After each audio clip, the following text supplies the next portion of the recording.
Ça marche. Alors, on ouvre.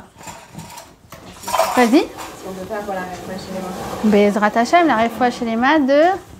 Il y aura Elina Bat Johanna Esther. Amen. Et Michael Shmuel Ben Eli.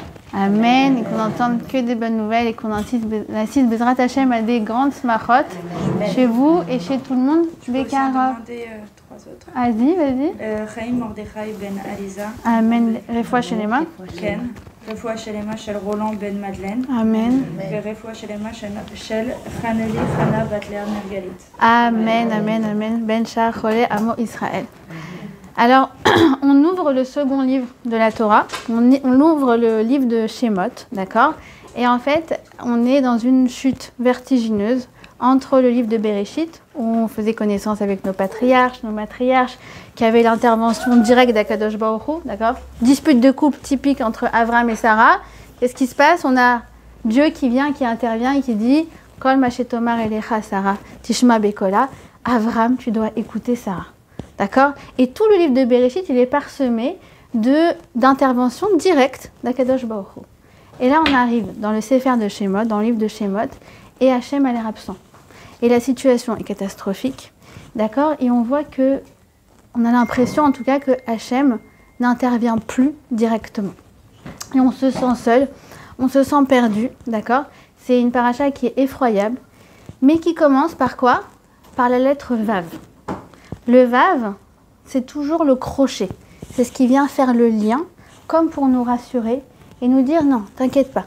Il y a un lien entre ces patriarches qui nous ont ouvert la voie, entre la présence divine qui est là en permanence et le livre de Shemot où certes Dieu a l'air absent, mais il est toujours là, il est toujours présent et son intervention se fait toujours en direct. D'accord? Et ce qui est extraordinaire, c'est que cette même paracha qui nous raconte la galoute, qui nous raconte la descente en esclavage du peuple juif, d'accord, et sa servitude, c'est également celle qui porte les germes de la Géoula, d'accord, et qui va nous raconter comment va se passer la naissance de Moshe, d'accord. Et cette paracha va nous permettre de faire connaissance avec nos ancêtres que j'ai nommés les Ivriot. Les Nashim Ivriot, les femmes hébreux. Ivriya, nous dit le Ibn Ezra, c'est Everya, se tourner vers la Shrina, se tourner vers Akadosh Baruch Hu. Et tout ce que les femmes de notre peuple ont fait pendant cette période, et ce qu'elles nous ont légué, et ce qu'elles ont fait au cours et au travers de l'histoire, c'est toujours la même chose, Everya. Lorsque tu es dans une difficulté, lorsque ça ne va pas pour toi, alors à ce moment-là, la solution première et ultime pour toi, ça va être de te tourner directement vers Akadosh Baruch Hu. D'accord? Alors on a la naissance de la naissance de Moshe, qui a lieu grâce à 3 femmes. D'accord? Qui sont, j'ai nommé Myriam. D'accord? Myriam, on va voir quelle est son histoire. Pourquoi c'est grâce à elle que son frère Moshe va naître. D'accord? Yocheved, bien sûr, sa mère naturelle, et Batia, la fille de Pharaon, qui va être donc sa mère adoptive. D'accord? En fait, Yocheved lorsqu'elle va entendre que Pharaon demande à ce que les petits bébés garçons soient jetés dans le Nil, eh bien Yocheved, qu'est-ce qu'elle va faire? Elle va faire un acte qui paraît tout bête. Mais c'est de là que toute la délivrance va se jouer. Elle va non pas le mettre directement dans le Nil, elle va faire un petit acte de Ishtadlut, un petit acte. Elle va essayer quelque chose, elle va tenter, et elle va le mettre dans le petit panier. Pour lui, il a toutes les chances de se faire manger par les crocodiles, toutes les chances de couler. Et pourtant, du fait qu'elle a fait ce petit acte, il va rester quelques minutes sur ce panier, sur ce berceau, d'accord, dans sa teva. Et à ce moment-là, qu'est-ce qui va se passer? Batia, la fille de Pharaon, va venir, d'accord, et elle va découvrir ce bébé. Elle va être attirée par quoi? Quand elle va voir le bébé, nous dit Rachi, elle va être attirée par la Shrina qui se trouve au-dessus du berceau. Elle va venir, elle va tendre sa main, elle va sauver Moshe. Et c'est comme ça que Moshe, en fait, de façon paradoxale, vivre, d'accord, et être éduqué dans la maison de Pharaon, qui pourtant voulait sa mort ainsi que la mort de tous les mâles juifs, d'accord. Et il va grandir, il va être très concerné par le sort de ses frères juifs, et il va pas supporter ce qui leur arrive. Il va s'enfuir à Midian, d'accord. Et après, il va revenir, et sur le chemin, qu'est-ce qui va se passer? Dieu va se révéler à lui dans un buisson ardent. On va voir c'est quoi la symbolique du buisson ardent. Il va lui dire, this is your mission, d'accord? Si vous l'acceptez, vous allez sortir le peuple juif. Tu vas sortir le peuple juif de l'esclavage. Ça n'a pas été facile de convaincre Moshe parce que Moshe est extrêmement humble, il n'a pas confiance en lui. Et après moult négociations, il va accepter la mission. Cette mission n'est pas simple du tout. Pourquoi? Parce qu'en fait, il faut se figurer que quoi? Que ça fait 210 ans qu'ils sont dans cette situation. 210 ans. Ça veut dire que eux n'ont connu que l'esclavage toute leur vie, mais également leurs parents, leurs grands-parents, arrière-grands-parents, arrière-arrière, arrière-arrière-arrière, arrière-arrière-arrière-grands-parents connaissaient déjà l'esclavage. Et donc, qu'est-ce qui va se passer? C'est que les femmes, elles vont enclencher le miracle de la Géoula. C'est l'action des femmes qui va enclencher le miracle de la Géoula.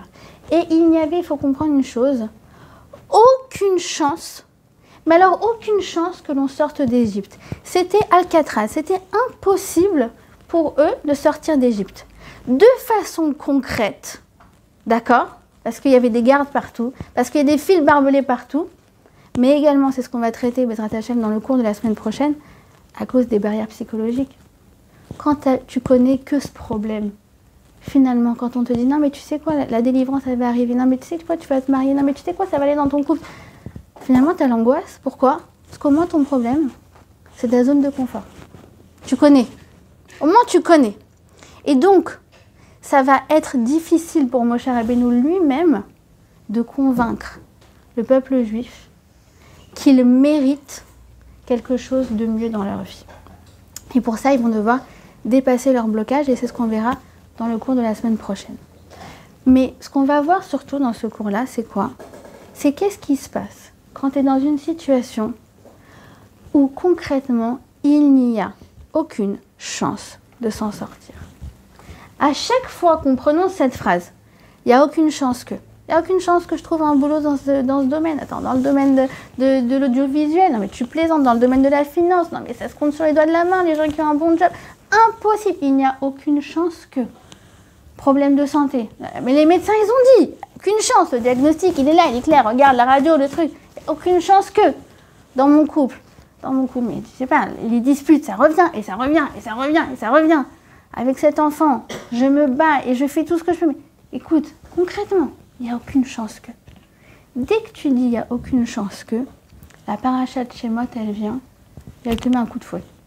Alors pas un coup de fouet des bourreaux de l'esclavage, d'accord? Elle te met un coup de fouet, elle te met un coup de réveil et elle va nous donner des solutions très très très concrètes pour nous aider à nous accrocher dans toutes les situations où on se dit il n'y a aucune chance que.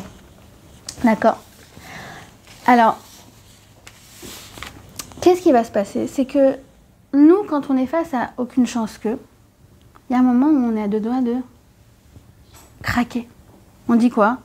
Ça va, Khlas, c'est bon, ça y est, j'ai essayé 10 fois, 15 fois, 20 fois, on a été voir le thérapeute de couple, on a fait ça, on a fait truc. Tu veux que je te dise? J'en ai marre. J'en ai marre, j'ai plus la force d'y croire. J'ai plus la force de m'investir émotionnellement.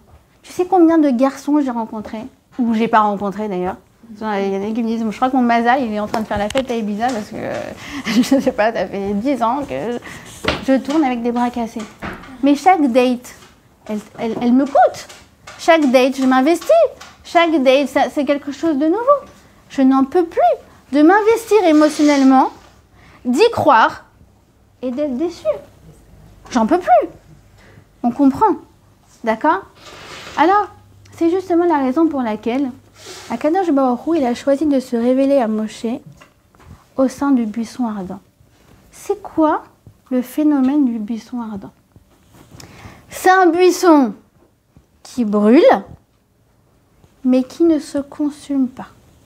Qu'est-ce que ça signifie? C'est un truc, dans 2 secondes, c'est mort. Il est en train de brûler. Il est en train de brûler. C'est quoi son avenir là? Il n'y a pas d'avenir. Dans 2 minutes, il n'y a plus rien. Il reste des cendres. Et pourtant, il ne brûle pas. Et nous disent nos Chachamim que ce buisson, il est là depuis la nuit des temps. Et que personne n'a jamais fait attention à ce buisson. Et que la première personne à avoir fait attention à ce buisson, c'est qui? Moshe Rabbeinu. Il nous dit, Rabbi Yochanan ben Zakkai, c'est la raison pour laquelle Moshe Rabbeinu il a été choisi.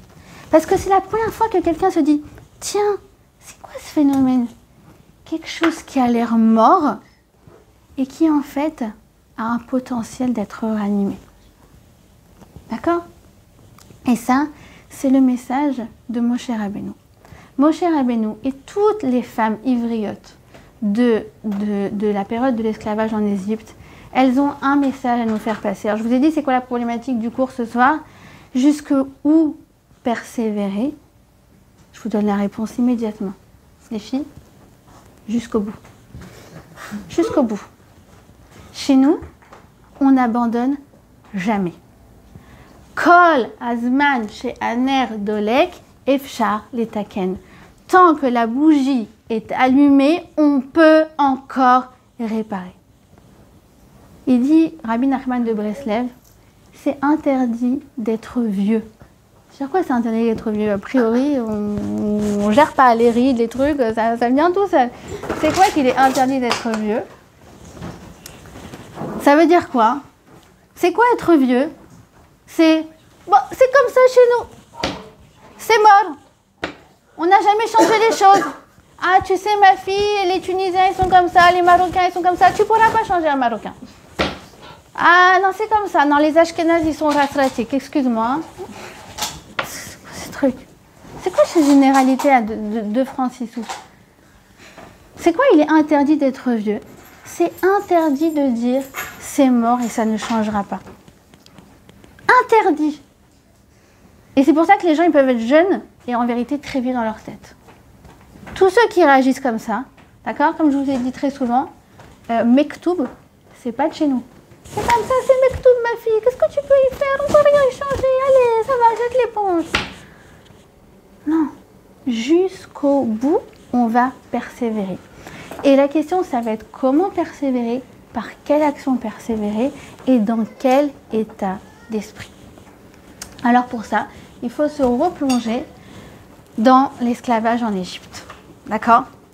Qu'est-ce qui se passe? C'est que comme on a dit, donc, le peuple juif a été asservi. D'accord? Ils n'ont même plus le temps de respirer. Les hommes sont épuisés. Ils travaillent du matin jusqu'au soir. Ils travaillent également la nuit. On leur donne des travaux qui sont épuisants. Ils sont éreintés.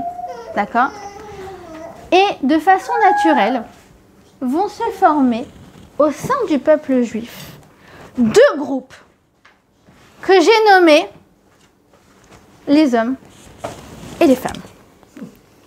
C'est quoi ces 2 groupes? Eh bien, c'est très simple. Les hommes, ils sont épuisés au point que quoi? Qu'ils ne croient plus en l'avenir. Ils ne croient plus en l'avenir et ils n'ont plus la force, ils ne veulent plus avoir d'enfants. Ils n'ont plus la force. Qu'est-ce que je vais amener un enfant au monde dans un univers concentrationnaire, dans l'univers de Alcatraz?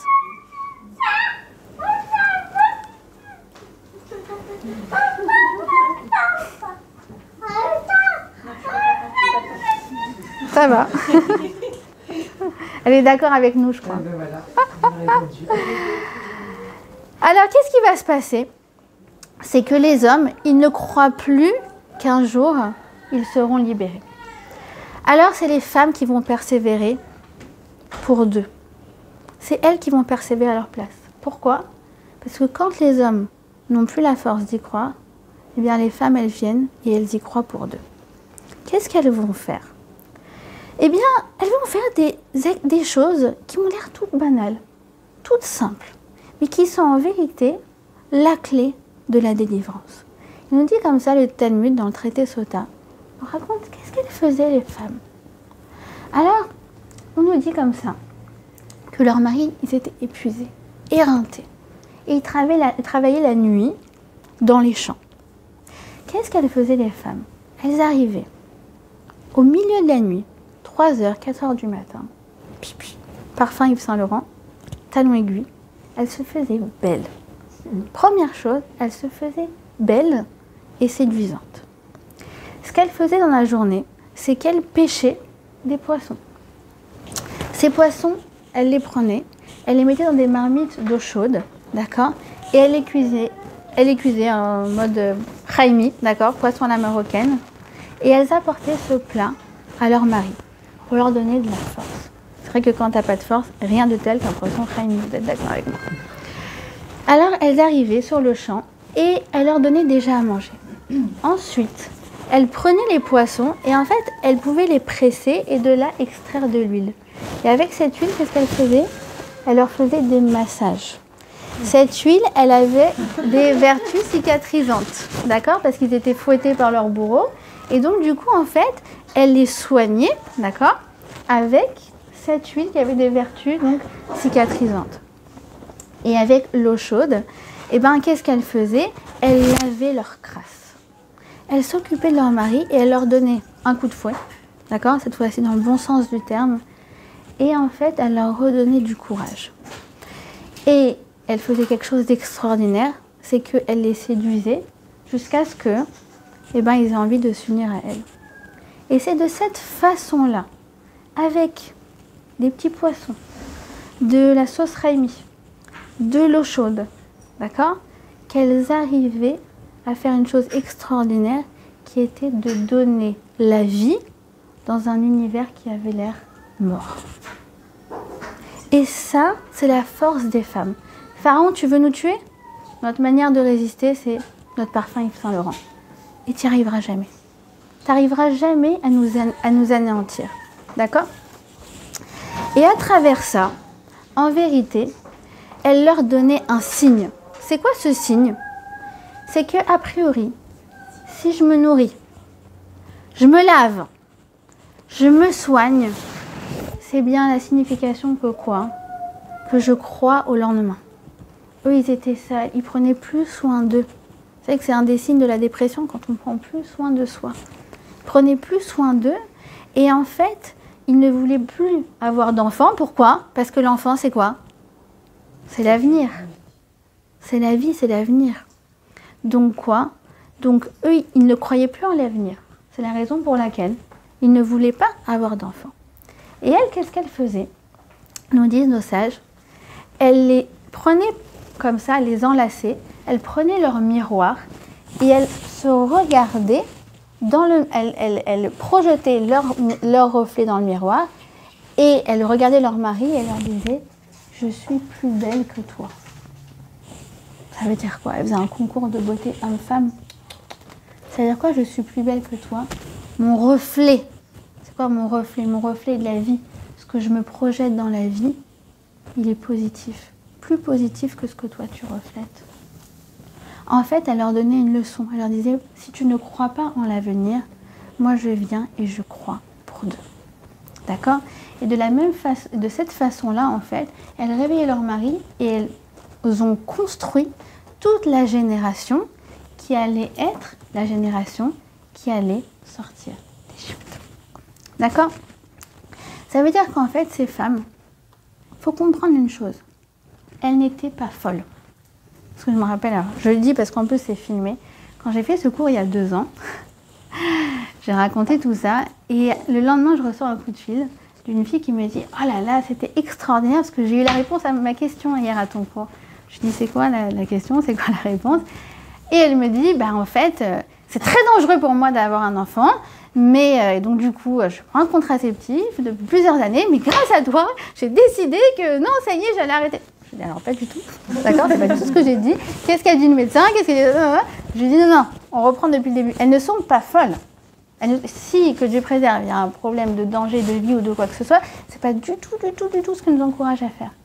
Mais elle nous encourage à quoi? Elle nous invite à un certain lâcher-prise. Et elle nous invite à quoi? À croire en l'avenir. C'est exactement ça. Si tu décides de concevoir un enfant, c'est la raison, c'est ce qui prouve que tu crois en l'avenir. D'accord? Et elle nous invite, ces femmes, à un certain lâcher-prise. Ça va, tu ne maîtrises pas tout. Tu crois en l'avenir, alors ça viendra. Tout comme Hachem, il agit au niveau microscopique, en t'envoyant cet enfant, il agira au niveau macroscopique, faisant en sorte que tous les éléments dont cet enfant aura besoin lorsqu'il viendra au monde seront également positifs. D'accord? Et pourquoi la paracha, pourquoi la Torah nous parle de tous ces détails? Les petits poissons, tout est écrit, Talmud, d'accord? Sota, vous vérifierez chez vous, Daf Yud, d'accord? Hamoud Bet, vous vérifierez, tout est écrit, l'histoire des petits poissons. Pourquoi il nous raconte ça, la Torah? C'est quoi cette histoire?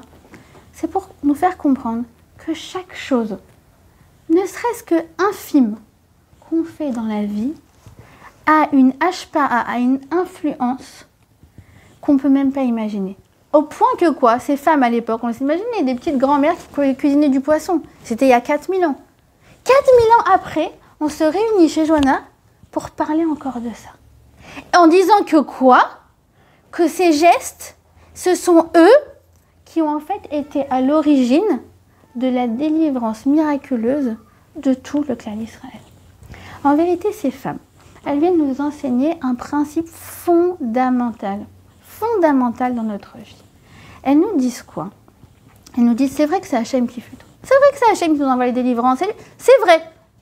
Mais Hachem, il ne peut pas agir si toi, tu ne fais pas une petite action. C'est exactement comme tourner la clé dans la voiture. Est-ce que c'est la clé qui fait démarrer la voiture? Non. C'est tout le mécanisme qui se met en place, sur lequel on n'a aucune maîtrise. D'accord? Mais quoi?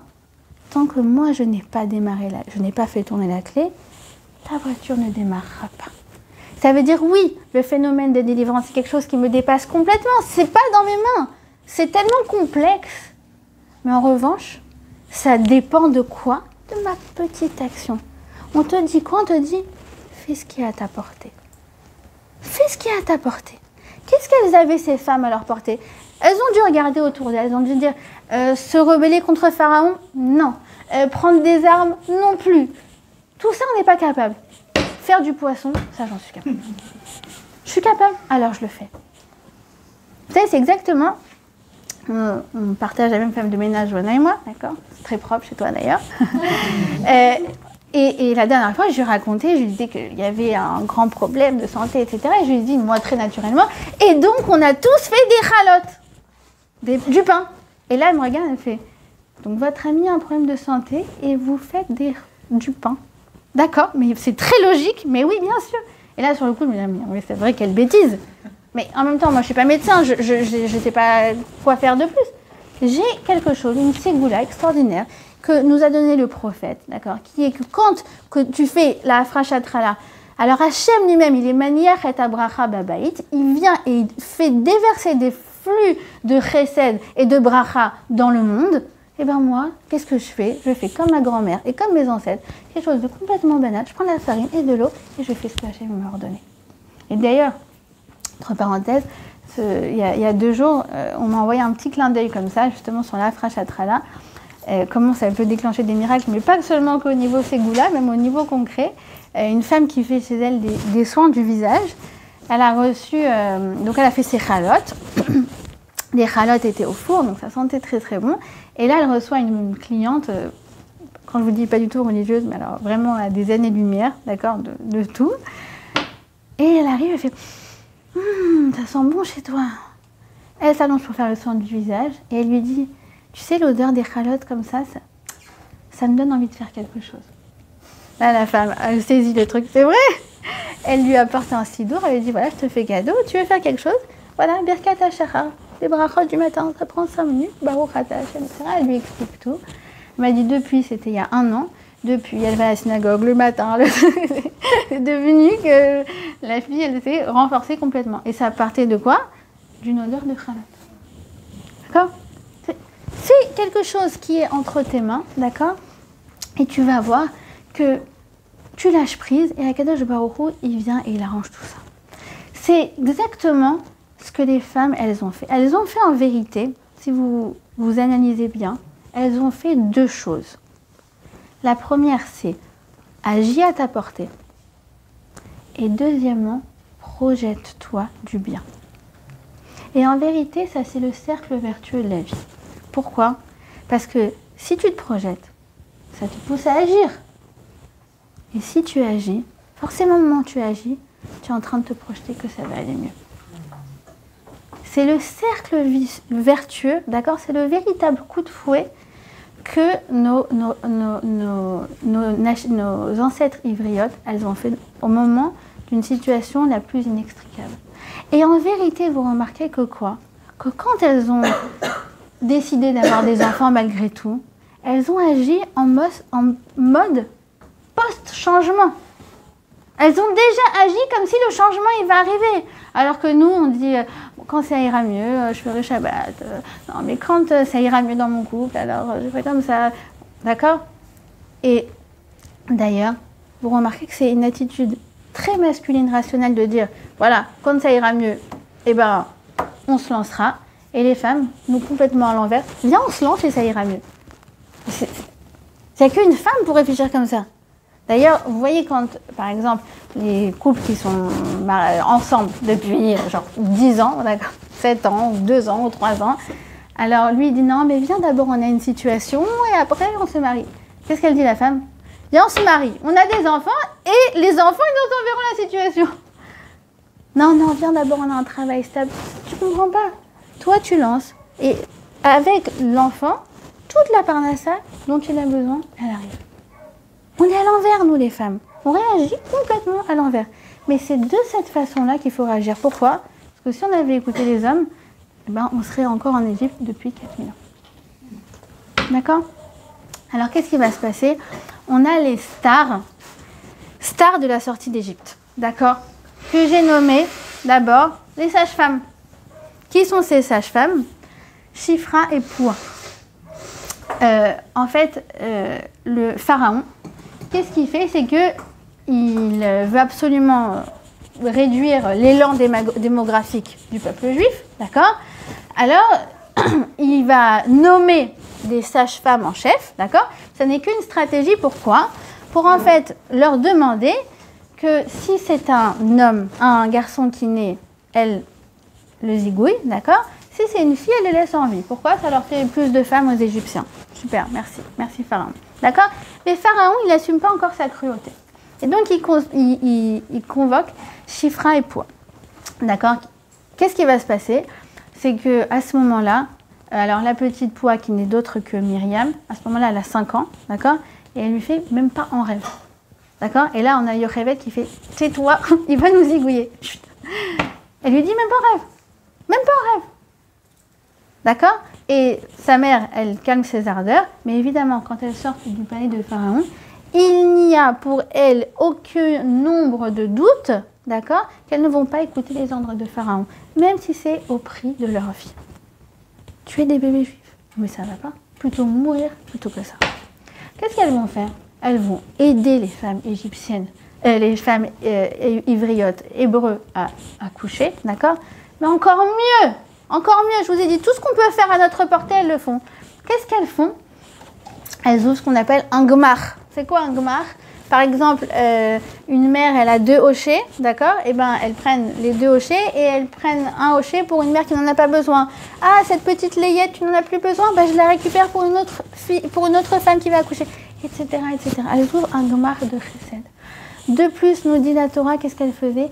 Elle priait tout le temps pour que l'enfant y naisse bien, sans malformation, sans aucun problème. Et il n'y a eu aucun mort-né pendant toute la période où elles étaient sages-femmes. D'accord? Et bien sûr, elle priait pour que les mamans, elles aient de la force. Elles aient de la force et on dit qu'aucune femme non plus n'est morte en couche. Pendant toute cette période-là, les femmes, les Nashim ivriotes, Shifra et Poua, elles ont fait tout ce qui était en leur pouvoir et même encore plus pour faire en sorte que ça se passe du mieux possible. Elles étaient juives. Elles étaient juives. Shifra et Poua, ce sont Myriam et Yocheved. C'est la mère de Moshe et la sœur de Moshe. D'accord? Et donc elles savent résister aux ordres de Pharaon, mais encore plus que ça, elles en ont rajouté. Et alors, qu'est-ce qui va se passer? C'est que Pharaon, il devient fou. Pourquoi? Parce qu'il dit, mais c'est pas possible, je leur donne pas de RTT, je leur donne pas, ils travaillent 24/24, je leur donne plus de la paille, ils n'ont pas de congé, c'est la catastrophe. Et ils ont le temps de faire des bébés. Mais c'est pas possible. Alors là, qu'est-ce qu'il fait Pharaon? Ça y est, il sort du placard, d'accord? Il assume sa cruauté. Et donc, il fait un décret officiel. Désormais, tout enfant, garçon, qui naîtra, sera jeté dans le Nil. D'accord? À partir de là, qu'est-ce qui se passe? On a Amram, d'accord? Donc le père de Moshe, qui est le grand rabbin de la génération. Vous savez, le Baba Salé, d'accord? De cette époque-là. Amram, en entendant ça, qu'est-ce qu'il dit? Die. I surrender. Je me rends. D'accord? À quoi bon mettre des enfants au monde dans ces conditions-là? Jusqu'à maintenant, on avait peut-être une chance de s'en sortir. Mais là, de toute façon, ils sont voués à l'extermination. Alors, qu'est-ce qu'il fait, Amram? Il se sépare officiellement de sa femme Yocheved. D'accord? En donnant l'exemple, tous les couples, à ce moment-là, se sont séparés. Et donc là, ça y est, plus de bébé, plus rien. Et de là, Myriam, 5 ans, arrive et dit à son père, qui est, je vous rappelle, Baba Salé, papa, tu es encore plus cruel que Pharaon. Pardon ma fille, tu peux répéter ce que tu dis? Tu es encore plus cruel que Pharaon. Ok, d'accord, pour quelle raison? 3 raisons. Première raison, c'est que lui, il vouait à l'extermination que les garçons. Mais toi, tu donnes aucune chance de vivre ni aux filles ni aux garçons. En plus de ça, au moins les enfants, ils vont naître, ils auront accès au Olam Haba, mais toi, tu leur fermes toute forme d'accès. En plus de ça, le décret de Pharaon, peut-être qu'on va réussir à le contourner. Mais toi, quand tu fais ça, tu signes la fin inéluctable de tout le peuple juif. 5 ans. Normalement, la réponse d'un grand rabbin à sa fille de 5 ans, c'est « Ma fille, je sais ce que je fais, va retourner jouer à la poupée. » La réponse d'Amram, c'est là qu'on voit la modestie de nos leaders, d'accord? « Ma fille, tu as raison. » Il lui fait un bisou sur le front. Et en fait, il décide de se marier avec Yocheved en grande pompe, de façon à annoncer à tout le peuple juif, vous aussi également les couples, retrouvez-vous, retournez ensemble et nous allons continuer de donner vie au peuple juif.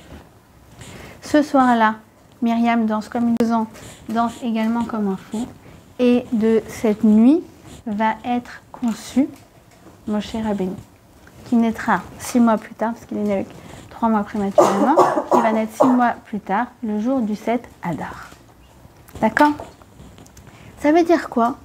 Myriam, a priori, pareil, elle essaye, elle tente, elle n'a aucune chance, a priori, de convaincre son papa, qui est le grand rabbin de la génération. Elle a 5 ans.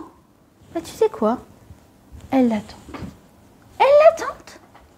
Et ça marche. Et Myriam, elle nous dit, ne te laisse pas impressionner. Toi aussi, tu as ton mot à dire. Toi aussi, tu as ta réflexion. C'est vrai qu'il y a les rabbinim qui édictent des grands décrets. Mais attends, toi aussi, tu peux avoir tes suggestions. Tu peux avoir tes ajouts. Tu peux avoir tes objections. N'hésite pas à les dire. Et peut-être que toi aussi, tu vas pouvoir changer les choses. D'accord? Et donc, on a Moshe qui naît. Et au bout de 3 mois, donc comme je vous l'ai dit, il est né 3 mois prématurément, Yocheved a pu le cacher pendant 3 mois, d'accord? Au bout de 3 mois, elle ne pouvait plus le cacher. Et donc, elle savait que, comme toutes les mamans, elle allait devoir, sous l'autorité des Égyptiens, mettre son bébé dans le Nil. Et pourtant, Yocheved, elle va avoir un geste légèrement différent de ce qu'ont fait toutes les autres femmes juives. Quel est ce geste? Elle va le mettre dans un petit panier, dans une petite teva. Et en se disant, mais cette teva, a priori, elle sert à rien. Vous êtes d'accord? Il a toutes les chances de couler, il a toutes les chances d'être mangé par les crocos. Ça change rien. Oui, mais tu sais quoi? On ne sait jamais. Ce que je peux faire, je le fais. Elle le fait, effectivement. Et elle rentre chez elle. Mais alors là, on est encore plus fort. On est encore plus fort que Yocheved, qui est qui? Myriam! Qu'est-ce qu'elle fait, Myriam? Elle rentre pas chez elle? Qu'est-ce qu'elle fait? Elle le regarde. Mais attends, c'est cruel. Pourquoi tu le regardes? Tu veux voir ton frère se noyer? Je comprends pas. Ah, mais pas du tout. Mais Myriam, elle est persuadée que tout ira pour le mieux. Elle est persuadée, elle est juste très curieuse de savoir comment le bon déroulement dont elle est persuadée va effectivement se produire. Il dit comme ça, le Chafetz Chaim, je vous le lis en ivrite. De là, on apprend un principe fondamental. Shebechol et Sarah vetsuka, teda ki besof tavo arva ve'atzala. Im ki ne'elmu meitanu et adrachim ha'emtaim. Quand on est dans un moment très obscur, très sombre, alors on doit rester persuadé que quoi? Que tout peut aller pour le mieux. Ne jamais désespérer. Même si statistiquement parlant, ça nous paraît impossible. Impossible. Et effectivement, ce qui va se passer, c'est statistiquement impossible. Pourquoi? Parce que qui va venir? Princesse Batia, au bord du Nil, pour se baigner. C'est comme si je vous dis, comment s'appelle la princesse Comment s'appelle la princesse? Kate Middleton, merci, d'accord, qui vient d'accoucher au bout de 3 jours, bonjour. Non, même pas, au bout de 12 heures. Vous l'avez pas vu? Il y a 2 ans, quoi, avec la robe rouge, non? Hein? Elle a re-accouché? Basal Kate Middleton, Hoff Gordon. Ça n'a aucun sens. Aucun sens que Batia, je veux dire, Batia Fori, c'est la princesse. Donc, elle a sa piscine privée, elle a ses servantes, ses toilettes privées. Il n'y a aucune chance qu'elle vienne à la plage. Vous êtes d'accord? Et pourtant, qu'est-ce qui va se passer? Pile à ce moment-là, d'accord? Alors, Batia va venir. Nous disent nos Chachamim, ce n'est pas fortuit qu'elle vient dans le Nil. Pourquoi? Parce que Batia, depuis longtemps, elle est révoltée par la cruauté de son père et elle est très attirée par le judaïsme. Et donc, quand elle vient à ce moment-là, c'est pour venir s'immerger dans les eaux du Nil, pour s'immerger dans le Nil, pour se convertir. D'accord? Et donc, qu'est-ce qui va se passer? C'est qu'effectivement, scénario complètement improbable, et pourtant c'est ça ce qui va se passer, c'est que Batia va venir, elle va voir le berceau de Moshe, elle va le prendre chez elle, et chose encore plus improbable, c'est que Pharaon, se doutant que c'est un enfant hébreu, ne s'y est jamais opposé. C'était quoi la probabilité, Chantal? D'accord? Il dit comme ça le Zohar à Kadosh. C'est pas mon genre de citer le Zohar, mais en ivrite. Kol amedabek marshafto bechesed, chesed shofea alav. Kol amedabek marshafto dinim, dinim pogim bo. Tout celui qui pense du bien, il attire le chesed comme un magnet. Mais quand on a des pensées noires, alors on se rend vulnérable. D'accord? Il faut au maximum essayer de se projeter des scénarios positifs. Et là, va se passer quelque chose d'incroyable. Quelque chose de fondamental. Et moi, je dis vraiment, si la Torah nous avait été déjà donnée pour ces 3 mots, franchement, ça valait le coup. Ça valait le coup. En fait, nous dit le texte que quoi? Vatishlach et Amata. La façon dont Batia va reprendre Pharaon va se passer de façon un peu particulière. Pourquoi? Moshe parle. Va se passer de façon un peu particulière. Pourquoi? Parce que le berceau, en vérité, il n'était pas du tout à sa portée. Il était 10 mètres plus loin. D'accord? Et Rashi, il vient, d'accord, il nous rapporte le Midrash, il nous dit Vatishlach et Amata, elle a lancé sa main, d'accord. Mais ça veut dire quoi? Ça veut dire, nous dit le Midrash, que concrètement, c'était impossible qu'elle atteigne Moshe, d'accord? Mais sa main s'est étendue, d'accord, de plusieurs mètres. Qu'est-ce que ça veut dire quand le Midrash nous dit quelque chose? C'est pas du pshat, c'est-à-dire c'est pas à prendre au pied de la lettre, c'est du drash. C'est quoi du drash? C'est une leçon. C'est quoi cette leçon que sa main s'est étendue de plusieurs mètres? Ça veut dire que concrètement, elle n'avait aucune chance d'y arriver, mais par un concours de circonstances complètement improbable, eh bien, elle y est arrivée. Qu'est-ce que ça veut dire? Qu'est-ce que ça veut dire dans notre vie? Bah, c'est l'état d'esprit dans lequel Batia elle se trouve.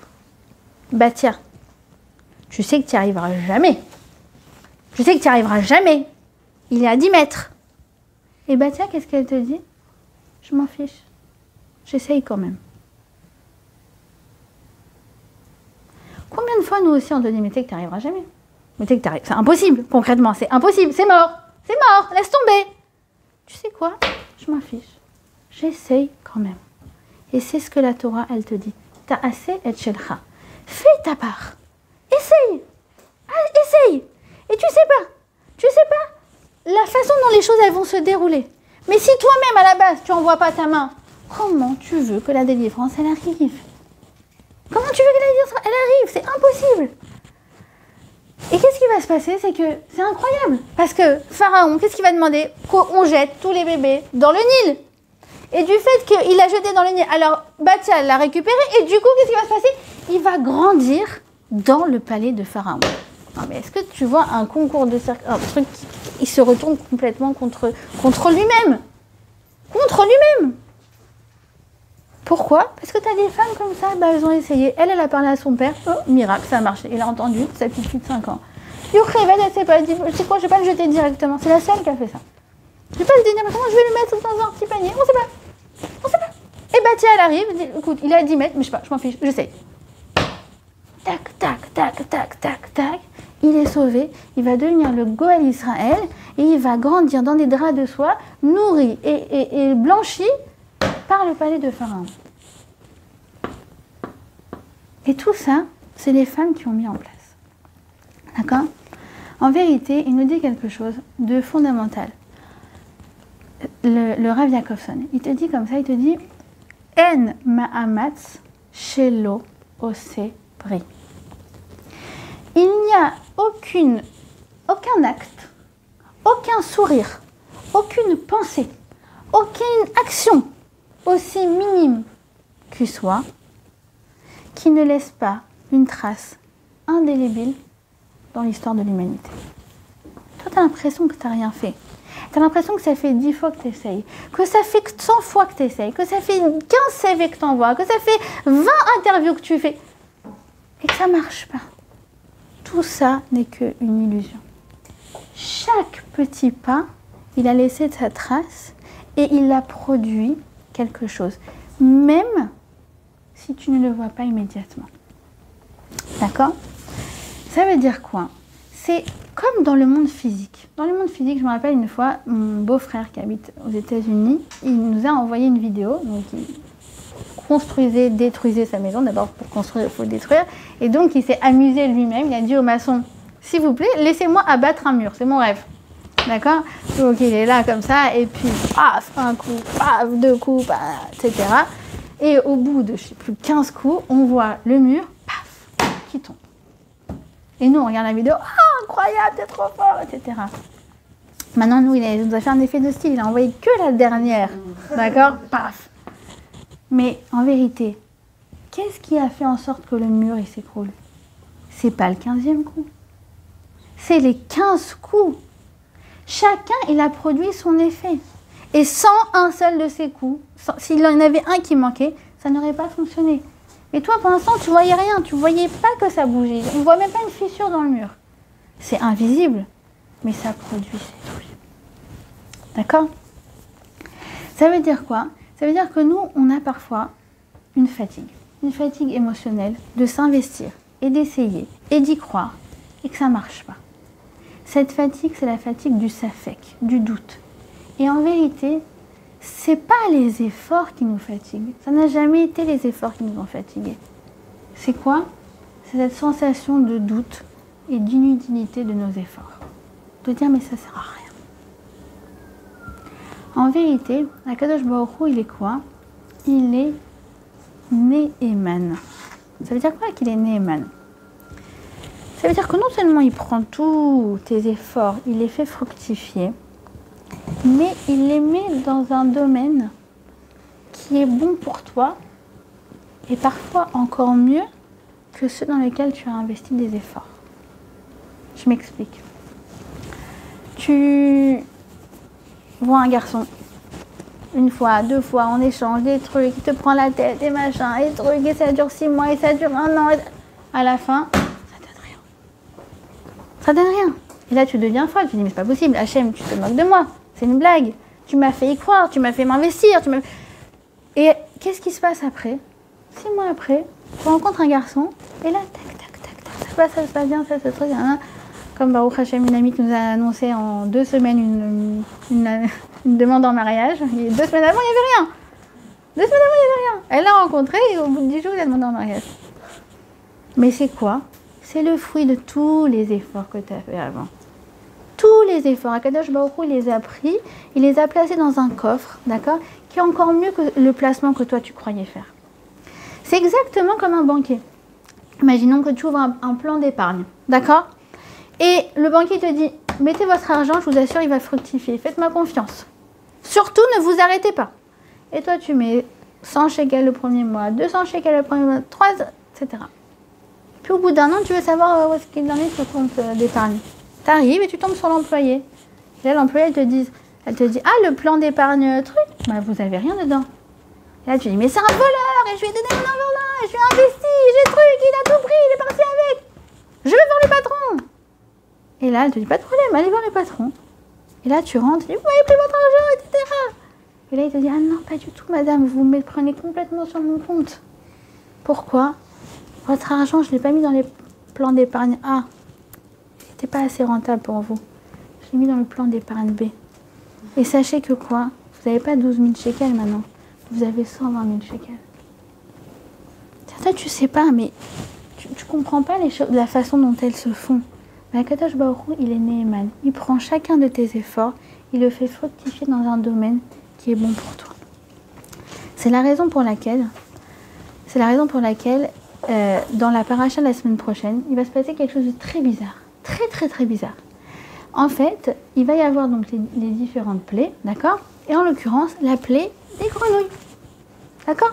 La plaie des grenouilles est insupportable. Pourquoi? Parce que les grenouilles, elles rentrent partout, parce qu'elles croassent. Oui. Voilà, du matin jusqu'au soir, et que Pharaon lui-même n'en peut plus. Il convoque Moshe et Aaron et il leur dit, s'il vous plaît, débarrassez-moi de ces grenouilles, elles sont insupportables. Réponse de Moshe, pas de problème. Quand est-ce que tu veux qu'on t'en débarrasse? Déjà, question bizarre. A priori, fais-le maintenant. Réponse de Pharaon, encore plus bizarre. Demain. Si c'est tellement insupportable, pourquoi pas aujourd'hui? Parce que Pharaon, il est très intrigué de savoir comment ça marche, le judaïsme. Lui, il connaît les sorcelleries, il connaît les tours de passe-passe. Et toutes ces choses-là, c'est vrai, on peut les faire, elles fonctionnent, mais elles fonctionnent toujours dans l'immédiat. En revanche, il comprend que quoi? Qu'une prière qui est dite aujourd'hui, elle peut avoir un impact demain. Waouh! Il est trop fort, le Dieu d'Israël. Il est trop fort, le Dieu d'Israël. Je vous donne un exemple. Et tout le judaïsme, il est fondé sur ça. Baruch Shomea Tefilat Kol Pe. Dieu, il écoute chacune des prières. Il n'y a pas écrit Tefilat Kol Tzadik, ou Tefilat Kol les rabbins, ou Tefilat Kol je ne sais pas quoi. Tefilat Kol Pe. Chacun d'entre nous, on a une arme extraordinaire qui s'appelle la bouche. Et Akadosh Baruch Hu, il écoute chacune de ses prières. Maintenant, on va prendre l'exemple de la maman. Et son fils, il est en CE2, d'accord? Et il va voir sa maman et lui dit, maman, demain j'ai un contrôle de maths, j'ai peur. D'accord? Et elle fait, t'inquiète pas, je vais allumer candile, d'accord? La grand-mère de Marie, elle allumait candile. Les bougies, d'accord? Toutes les grand-mères, elles faisaient ça. Tu avais un examen, mais c'est un examen de gym, d'accord? Elles allumaient les bougies, d'accord? Et elle est là, elle prie, Ya Rabbi, et Baba truc, et par le bel riz de Baba Salé, et par le mille truc, qui réussit son examen de mathématiques, D'accord? Le petit, il passe son... Vous faites ça, Chantal? Oui. le petit, il passe son contrôle de maths, d'accord? Il revient 3 jours après avec sa copie. Combien il a? 9 sur 20. Et là, la mère, elle sort la savate. Non, je rigole. Et là, la mère, elle dit, mais quoi? Mais j'ai prié, j'ai imploré, et j'ai truc, etc. C'est pas possible. Hachem, il n'écoute pas les prières ou quoi? Cette prière a été gardée. Qu'est-ce qui se passe? C'est que 12 ans après, ce petit, il passe son examen pour Polytechnique. C'est qu'il passe son examen pour une université. C'est qu'il passe un entretien pour une grande yeshiva. Peu importe. La prière qu'elle a fait il y a 12 ans, qui finalement était pour un but... Bon, ça va, c'est pas très utile, quoi. À ce moment-là, il prend sa prière, il la fait fructifier et il l'utilise pour ce moment qui est ô combien opportun.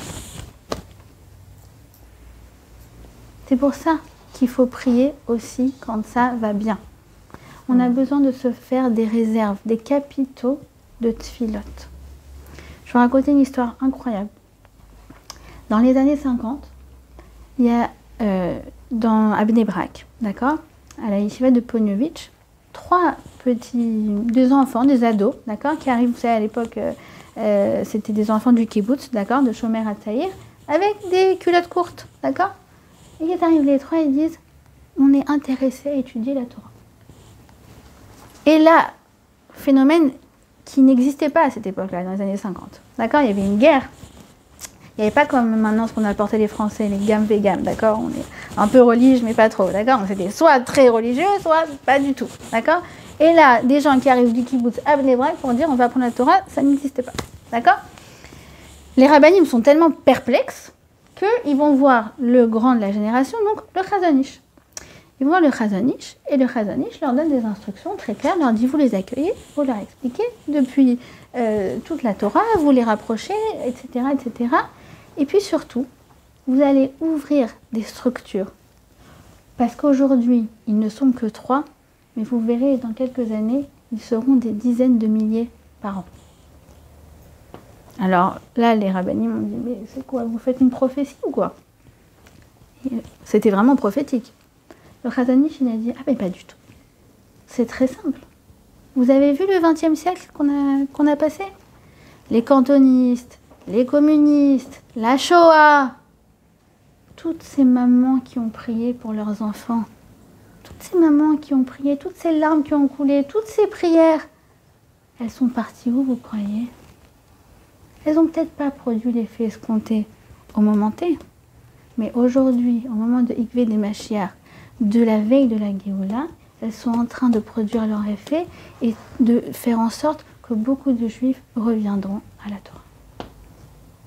C'est le Chazon Ish qui l'a dit. C'est pas possible que toutes ces prières de maman, elles ont été nulle part. Et aujourd'hui, nous-mêmes, on bénéficie des fruits de cette filote. D'accord? Il dit comme ça, le Rav Jacobson, il dit, c'est écrit dans le Talmud, Igati ou Matsati ta'amin. C'est quoi Igati? J'ai fait des efforts. Ou Matsati, j'ai trouvé ta'amin. C'est quoi ta'amin? C'est comme Emouna. J'ai fait des efforts et j'ai réussi. Crois, mets de la Emouna dans ça. Qu'est-ce que ça veut dire? C'est quoi cette chose-là? Il explique comme ça le Rav Jacobson. Tu as fait des efforts dans quelque chose. D'accord? Par exemple, tu as passé 7 mois à chercher un travail. Tu as passé des entretiens du matin jusqu'au soir avec ce qu'on appelle des mifran et baït. D'accord? Donc, c'est des trucs qui durent 4 heures ou 6 heures ou 2 jours ou je sais pas quoi. Tu es enfermé chez toi comme si tu passais le bac. D'accord? Tu passes des entretiens avec des HR, des ressources humaines qui se prennent pour fraude. D'accord? Avec des rounds qui sont de 17 rounds pour arriver à avoir un job. D'accord? Ça, c'est le Igati. Et tu t'es donné corps et âme pendant 7 mois. Matsati, c'est quoi Matsati? Matsati, c'est ce qu'on appelle, c'est comme une métia. C'est Et bien en fait, j'ai trouvé un boulot qui est extraordinaire. Et pour ce boulot, et ben, ça m'a à peine demandé des efforts. J'ai été à 4 entretiens, c'était cool, c'était sympathique, c'était détente. Il n'y avait ni Fran ni Franébaïd, ni Freud, ni machin, ni on m'a pris la tête, ni... Nous aussi. C'est quoi ta amine? Alors, crois qu'il y a un rapport entre ça et ça. Ne crois pas que tout ce que tu as fait pendant 7 mois, ça a été à la poubelle. Et que finalement, si tu étais arrivé à cet entretien, les pieds sous la table, tu aurais réussi. D'accord? En vérité, Hachem, il a suscité que cette chose, elle s'est déclenchée, certes, visiblement, en un tour de main, mais c'est quoi? C'est le fruit de mes efforts. Et on doit développer cette émouna, d'accord? Que chaque chose que l'on a dans la vie, c'est justement les résultats des efforts et de toute la ishtadlout que l'on fait en permanence. D'accord? Ça nous demande quoi? Ça nous demande de ne jamais s'arrêter, de ne jamais abandonner, de ne jamais lâcher. Si tu lâches, tu tournes plus la clé dans la voiture. Si tu lâches, tu t'auto-sabotes. D'accord? De ne pas céder au doute. Tu dis, je n'ai aucun doute que chaque chose produit son effet, même si je ne vois pas le résultat. J'ai un bitachon, une confiance indéfectible en Akadosh Baruch. Ça te demande quoi? De lâcher prise sur le reste. D'accord? Toi, tu as fait ta part du travail. Tu as parlé à ton père. Tu as mis le petit bébé dans le panier. Tu as envoyé ta main alors que c'était loin. Lo alecha amelacha ligmor. C'est pas à toi de terminer le travail. On t'a juste demandé d'initier. Tu as juste demandé d'initier. Après, Kadosh Baruch Hu, il te porte. C'est comme s'il te dit, tu peux monter là au 50e étage. Et là, toi, tu regardes le 50e étage. Tu dis, oh non, laisse tomber. Et en vérité, quelqu'un dit, c'est pas quoi, c'est quoi? Peut-être au pire, je m'arrête au milieu, mais j'essaye. Il met la main sur la première marche. Et là, pouf, c'est un escalator. Ça monte. On t'avait juste demandé de faire le premier pas, c'est tout. Après, Hachem, il gère, il s'en occupe. Ça demande aussi de comprendre que nous, les Juifs, on n'est pas partisans du moindre effort. Vous êtes d'accord? Pas du tout. On aime l'effort. D'ailleurs, je crois que le Yetzirara, il est tellement apeuré des efforts des Juifs, d'accord, qu'il a créé Netflix. Il a dit, ça y est, voilà, maintenant, venez, on les met tous comme ça, KO, devant un truc, pendant 18 heures. Qui m'a dit, j'ai regardé une série de 50 épisodes d'1h30 en 2 semaines. Donc, comment t'as fait une chose pareille? C'est pas possible. Une série turque en plus. À l'eau de rose. Série turque. Mais comment t'as le temps de faire une chose pareille? D'accord? Non, on apprécie le fruit de nos efforts. D'accord? Ne jamais se dire, quelle galère. En ce moment, vous savez, il y a des travaux à cause du tramway. D'accord?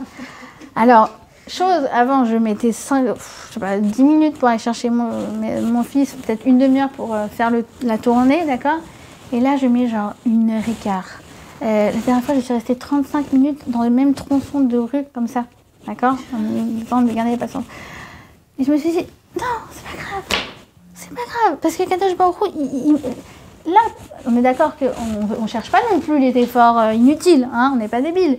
Mais quoi? Si... concrètement, je n'ai pas d'autre choix. Et Hachem me met dans cette situation où il faut que je parte très tôt pour aller chercher mes enfants. Et pour moi, c'est un effort incommensurable. Et bien, c'est parce que mon enfant, en ce moment, il a besoin de cet effort pour réussir. Et d'ailleurs, c'est une grande leçon en Chinour. On nous dit quoi? Comment les femmes, elles sont zochel et olam haba, elles ont une part dans le monde futur. C'est quoi la raison? Tu connais? Parce qu'elles accompagnent leurs enfants à l'école. Ouais. Il n'y a pas écrit parce que leurs enfants y réussissent. Mais non, mais qu'ils soient tzaddik ou moins tzaddik, c'est pas entre tes mains. C'est pas entre tes mains. Non, et pour le mari, il faut qu'elle l'accueille quand il rentre de la journée de travail. C'est marqué dans le... On prépare les enfants et c'est le mari qui prend la voiture pour les emmener, c'est bon? Sûrement. D'accord? Non, mais tu t'es levé tôt, tu as préparé, tu t'es investi. Bah voilà, c'est tout. Elles sont prêtes. Voilà, c'est magnifique. Ce fruit, cet effort-là, c'est celui qui t'accompagne dans le Olam Haba. Pourquoi? Parce que ton enfant, au final, qu'il soit tzaddik ou moins tzaddik, dans le fond, il y a beaucoup de choses qui ne sont pas entre nos mains. D'accord? Mais toi, tu as fait ta part. Moi, je leur ai préparé les sandwichs tous les matins. Je les ai accompagnés. Je leur ai fait un gros bisou et je leur ai donné beaucoup de force pour leur journée. Alors, grâce à ça, même si mon fils, il est moins tzaddik que ce que j'aurais pensé, grâce à ça, je serai zoché le Olam Haba. C'est le fruit de tes efforts qui compte. D'accord? Et donc, dans cet état d'esprit-là, on ne peut être que heureuse. Me'ouchar. Me'ouchar en hébreu, c'est comme Me'ouchar du lachon Ishur.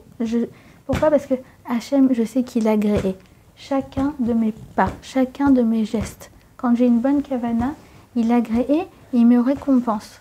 Pourquoi? Parce qu'à chaque fois que je fais une ishtadlut, à chaque fois que je fais une action, ou à chaque fois que je fais une prière, et le Rav Jacobson, il met ça sur le même niveau, les filles. Même chose. Une ishtadlut, c'est une prière, c'est une ishtadlut. Pourquoi? Parce que quand je fais quelque chose, dans ma tête, je prie pour que ça marche. J'ai la kavana, j'ai la confiance que ça va envoyer quelque chose de positif dans ma vie. Donc, une action est une forme de prière. Et quand je prie, c'est une ishtadlut. Je demande à Hachem qui règle le dossier. C'est une super ishtadlut.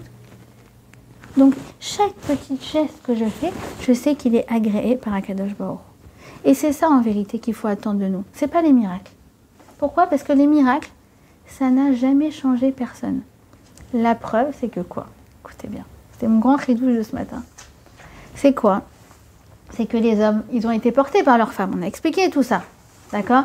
Finalement, ils ont vu les miracles, les 10 plaies, l'ouverture de la mer Rouge, le don de la Torah sur le Har Sinaï, etc., etc. Qu'est-ce qui s'est passé 40 jours après? Le veau d'or. Mais t'as vu les miracles il y a 40 jours. Les femmes qui, elles, ont travaillé sur leur bitachon, qui se sont projetées du bien, qui ont cru qu'Akadosh Baruch Hu pouvait leur envoyer du bien et qui ont créé une relation indéfectible avec leur créateur en faisant toutes ces petites actions quotidiennes, elles n'ont pas cédé à la faute du veau d'or. Pourquoi? Parce que chez elles, c'était ancré, c'était un travail du quotidien. Et c'est écrit comme ça, Chayav Adam, l'Arshov, je crois, Kelo Yatsa Mitzrayim. On doit, c'est obligatoire de se considérer comme étant soi-même sorti d'Égypte. C'est pas que c'est une belle idée comme ça. C'est Chayav, c'est une obligation qu'on a de se considérer comme étant sorti d'Égypte. Ça veut dire quoi? Ça veut dire que chaque matin que Dieu fasse, tu as l'obligation de constater en toi la force que tu as de sortir de chacune des situations, même les plus inextricables. Chayav, Chayav. Et chaque jour est un nouveau jour. On dit comme ça que chaque jour, Akadosh Baruch Hu nous envoie une nouvelle parcelle de Neshama qui a des potentialités différentes de celles de la veille. Alors c'est sûr que peut-être la veille t'as pas réussi, l'avant-veille t'as pas réussi et l'avant-veille t'as pas réussi. Mais qui te dit qu'aujourd'hui tu vas pas réussir? De toute façon, essaye. C'est ce que la Torah elle te demande. Après, le résultat il n'est pas entre tes mains. Et si tu me dis ça fait des années que j'essaye, que ça marche pas, et ben quoi? Tu continues encore. D'accord? Parce que ça n'existe pas un arbre que tu plantes et qui donne des fruits le même jour. Ça prend des années. C'est le travail d'une vie. D'accord? Et c'est tout le travail que le juif il doit avoir en permanence dans sa tête. Qui est quoi? Qui est à la fois d'avoir une she'ifa, d'avoir un optimisme et de croire en l'avenir. Et de croire que chaque situation, chaque problème a ses solutions. Et en même temps, d'être satisfait de ce qu'il a. Parce que si on est trop dans la she'ifa, alors on risque d'être frustré. Alors en fait, she'ifa, c'est des ambitions. Donc quoi? Donc, qu'est-ce qu'on doit faire? Un juif, il doit aimer sa vie telle qu'elle est, en se disant qu'il peut toujours y avoir des améliorations. Il doit considérer que tout ce que Hachem il lui donne, c'est des matnat rinam, c'est des dons, c'est des cadeaux gratuits. Mais tant qu'à faire, il peut continuer de donner encore plus de cadeaux. C'est mélanger en permanence ce qu'on appelle she'ifa et achna. She'ifa, c'est j'y crois, j'ambitionne, je crois en l'avenir, je suis optimiste. Et achna, c'est quoi? Réaliste et contente déjà de ce que j'ai. Un juif, il doit être ni désespéré, ni illuminé, il doit être réaliste et optimiste. C'est ça nos deux compagnons en permanence avec lesquels on doit jongler. Et si vous me dites c'est quoi la part d'optimisme et c'est quoi la part de réalisme, bah c'est très simple. Il suffit de regarder la tefila. La tefila qu'on fait tous les jours le matin. Comment elle est constituée? Tu l'ouvres. Baruch ata Hashem, Baruch ata Hashem, Baruch ata Hashem, Baruch ata Hashem. Ah, super, merci Hashem, merci Hashem, merci, merci, merci, merci, merci, merci. Jusqu'à ce que tu arrives à quoi? Shema Israël Hashem Elokeinu Hashem Echad. C'est quoi Shema Israël Hashem Elokeinu Hashem Echad? C'est l'amour inconditionnel d'Akadosh Baruch Hu, peu importe la situation dans laquelle il t'a mise. Et juste après, et nous disent nos chachamim, idiot est celui qui ne fait pas ça. Juste après, t'as quoi? L'amida. L'amida, je suis debout et Hachem, je te demande plus d'intelligence, plus de parnassa, plus de santé, plus d'amitié, plus. Et il ne doit pas se passer un jour sans qu'on fasse cette fille. Il ne doit pas se passer un jour sans qu'on ne se projette pas encore plus de bien que ce qu'on a déjà. Donc oui, apprécier le bien, et ça fait partie de l'essentiel de notre avoda, mais il ne peut pas y avoir un jour sans que l'on croie encore à mieux et sans que la vie ne nous invite pas à faire en sorte que ça, chacune de mes actions a son impact. Et à chaque fois que je fais une action, je suis en train de montrer, de prouver à Kadosh Baruch Hu que oui, je crois que je peux encore avoir mieux de sa part. De toute façon, tout ce qu'il m'envoie, je ne le mérite pas. Alors tant qu'à faire, pourquoi pas demander encore plus? D'accord? Alors Bezrat Hashem, et je dis que c'est vraiment jamais par hasard que Joanna a fait le cours chez toi ce soir, que Bezrat Hashem, par le mérite de tous les efforts, d'accord, que tu as fait. On n'a jamais vu un buffet aussi incroyable, d'accord? Et du fait que tu nous as reçus pour ce cours, Bezrat Hashem, que ça t'envoie beaucoup de Yeshuot et que Bezrat Hashem, tu vois le fruit de chacun de tes efforts et qu'il soit démultiplié par l'infini.